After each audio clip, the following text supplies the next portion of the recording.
Este é o canal Caminhos do Pensamento. Meu nome é Rafael. E aí, pessoal, tudo bem com vocês?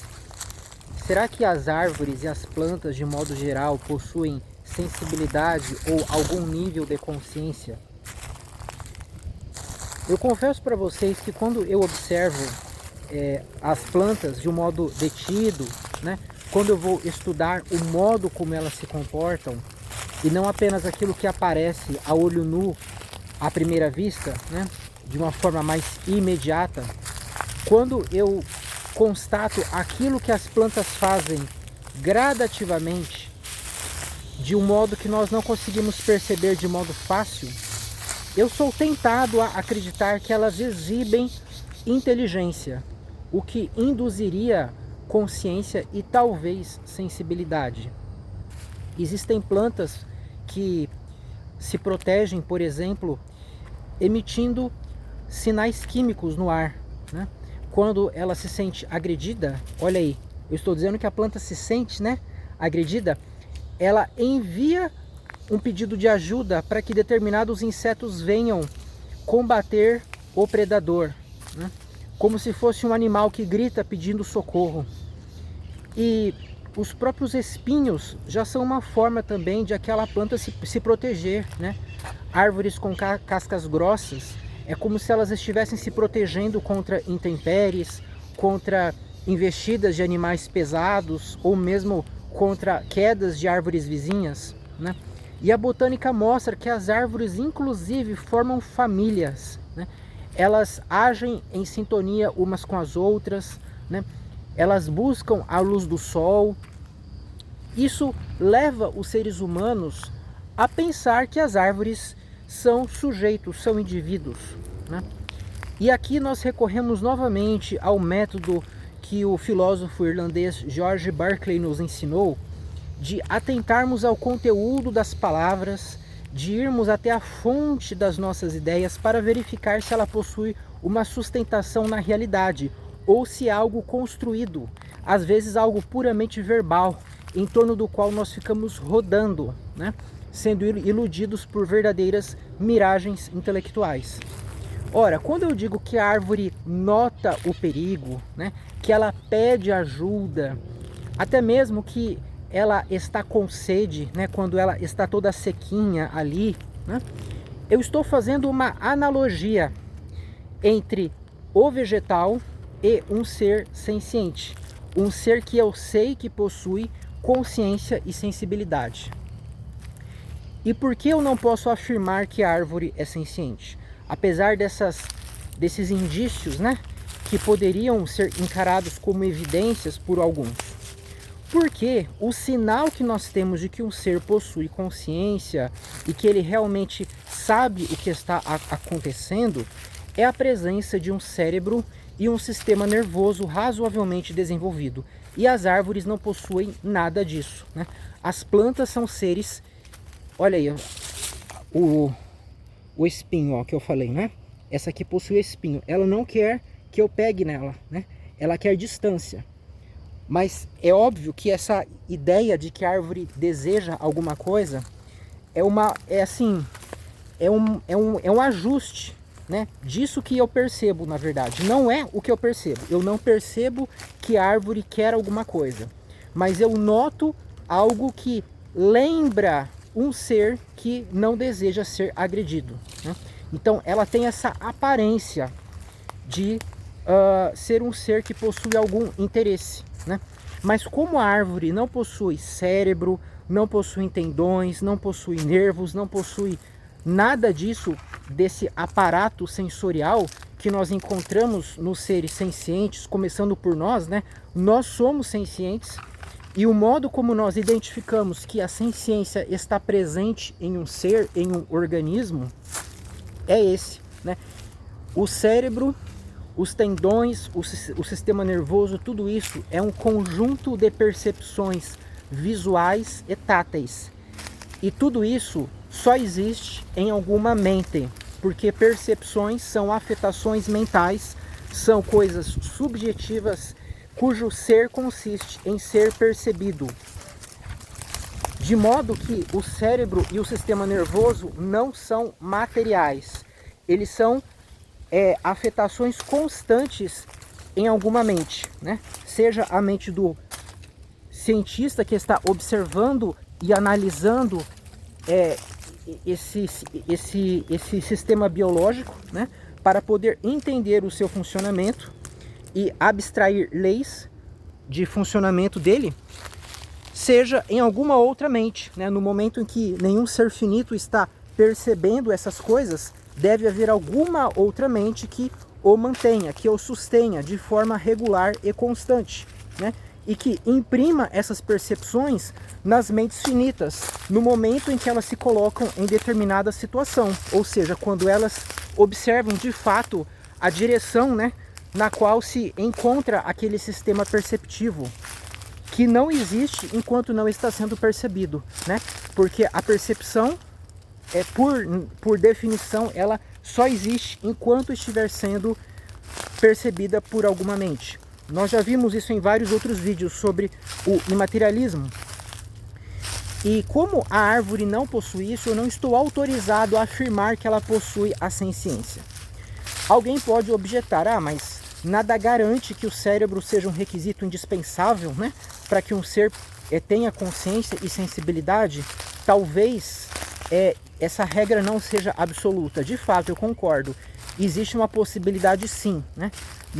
Nós não temos nenhuma garantia de que todo senciente obrigatoriamente precisa ter um cérebro.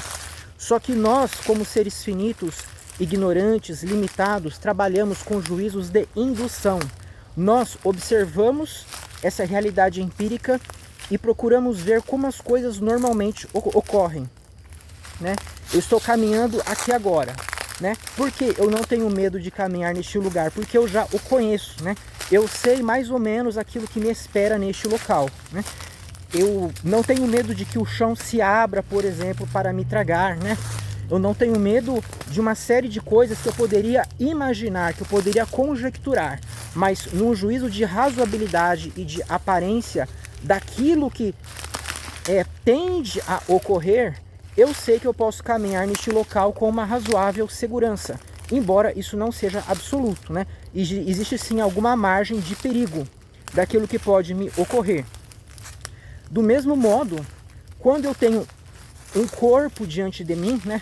Um corpo que se desenvolve, que cresce, eu tenho que fazer sim um juízo de verossimilhança, um juízo indutivo com base nas observações anteriores para saber se aquele corpo indica ou não a existência de um senciente que está atrelado a ele. Porque aquilo que possui senciência não é o organismo em si. O organismo todo, né, tanto o cérebro como os órgãos todos são um sinal de uma mente, né? A mente é algo que consiste em perceber, refletir, pensar, agir, criar e receber ideias, diferentemente do corpo, que é um conjunto de ideias impressas nas mentes, né, de uma forma muito forte, a ponto de que nós acabamos nos identificando com os nossos corpos, como se nós fôssemos o corpo, o que é falso, né? E quando nós temos esse corpo que se desenvolve, que cresce, mas não possui sistema nervoso, não possui cérebro, nós podemos sim dizer que ele não tem a senciência, né? Embora as árvores sejam como que o intermediário, né, entre os objetos inanimados e os sencientes, né? Elas demonstram sim inteligência no sentido de que elas possuem leis fixas que as guiam e que mostra que elas conseguem como que resolver problemas, né? Às vezes a árvore ela cresce de uma forma torta, né? Porque alguém colocou ali algum objeto na frente dela e ao invés dela crescer em direção ao objeto, ela contorna o mesmo, né? É como se ela estivesse resolvendo um obstáculo, como se ela estivesse contornando um obstáculo, assim como nós fazemos e os demais animais também, né? Quando eles querem fugir de um determinado impedimento, né? Mas de fato, nós não podemos dizer que a árvore pensa, né? Que a árvore tem desejo, que a árvore tem interesse, né? Então ela revela sim uma inteligência que está presente no ser como tal, na natureza e não em si mesma. A árvore não é inteligente, mas ela reflete uma inteligência, tá bom? E eu achei uma caixa aqui, eu não sei o que tem aqui, por isso que eu bati, né?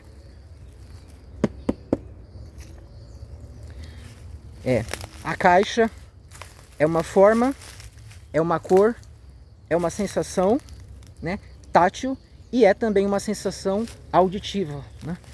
E ela não é criada pela minha mente, mas ela subsiste na minha mente, que serve de pano de fundo para que ela seja impressa por uma mente maior e mais forte que a minha, que a continha, né? E enquanto eu não percebia a caixa, ela não existia, já que a caixa é o conjunto das percepções, mas havia algo garantindo que a caixa apareceria no momento que eu me colocasse naquela condição, e aí eu passei a ser afetado com a imagem da caixa e depois com a sensação dela quando eu fiz aquele gesto, tá? Então, pessoal, resumindo a história, nós não estamos autorizados a afirmar que as árvores possuem senciência, embora haja uma possibilidade mínima de que de fato haja alguma mente que esteja atrelada àquele ser, né? Mas nós não sabemos de fato se existe isso, tá? Agora, vamos supor que realmente as árvores possuam consciência e sensibilidade, né? E que a mente suprema que governa todas as coisas nos escondeu esse fato, ela não nos deu a pista para que nós soubéssemos disso, né? O que mudaria no nosso comportamento, o que mudaria na nossa ética? Bem, pelo menos no que diz respeito à alimentação, nada mudaria com respeito àquilo que eu tenho ensinado aqui no canal, que é o vegetarianismo estrito, uma alimentação que dispensa qualquer coisa de origem animal, contentando-se com as coisas do reino vegetal, né, que são muito ricas, muito nutritivas, são coisas baratas, e também com suplementos, né, do reino bacteriano, no caso da vitamina B12, que não está presente nas plantas. Por quê? Uma dieta vegetariana estrita não só faz com que haja menos morte de animais, mas também que haja menos morte de vegetais. A pecuária faz com que haja um número imenso de vegetais sendo mortos para alimentar bilhões de bois, porcos, carneiros, galinhas, etc. Esses animais comem muito mais do que nós, seres humanos, e a própria existência deles mesmo, para que haja espaço, já demanda também uma grande destruição de vegetais, né? Muitas áreas florestadas têm que ser destruídas para que os animais pastem ali. E mesmo que o produtor consiga fazer com que haja criação de animais sem desmatar mais árvore nenhuma, o fato é que a alimentação desses bichos é baseada em vegetais, né? Então, quando você financia a pecuária, você está colaborando não só para que haja muitas mortes de animais inocentes para dar um prazer supérfluo na sua língua, que você poderia obter por outras formas, sem isso, mas você também está fazendo com que haja a morte de um número incontável de vegetais, né? Portanto, o caminho realmente para que nós vivamos sem contrariar interesses pacíficos na medida do possível, né? Evitando ao máximo fazer isso, respeitando os interesses de qualquer tipo de ser, né? A começar pelo interesse em continuar vivo, o interesse em ter a sua integridade física respeitada, é dispensarmos cadáveres dos nossos pratos e qualquer coisa que venha desses seres que são explorados, né? Como laticínios, ovos e mel. Além também de não comprarmos nada que possua couro natural, né? A gente realmente viver vendo os outros como seres que são dignos, assim como nós, né? Independentemente da espécie, independentemente se ele possui bico, se ele anda de 2 ou de 4, se ele possui muito ou pouco pelo, se ele tem um cérebro mais ou menos avantajado, se ele consegue entender filosofia ou não. Tá bom, pessoal? Por hoje era isso. Até a próxima.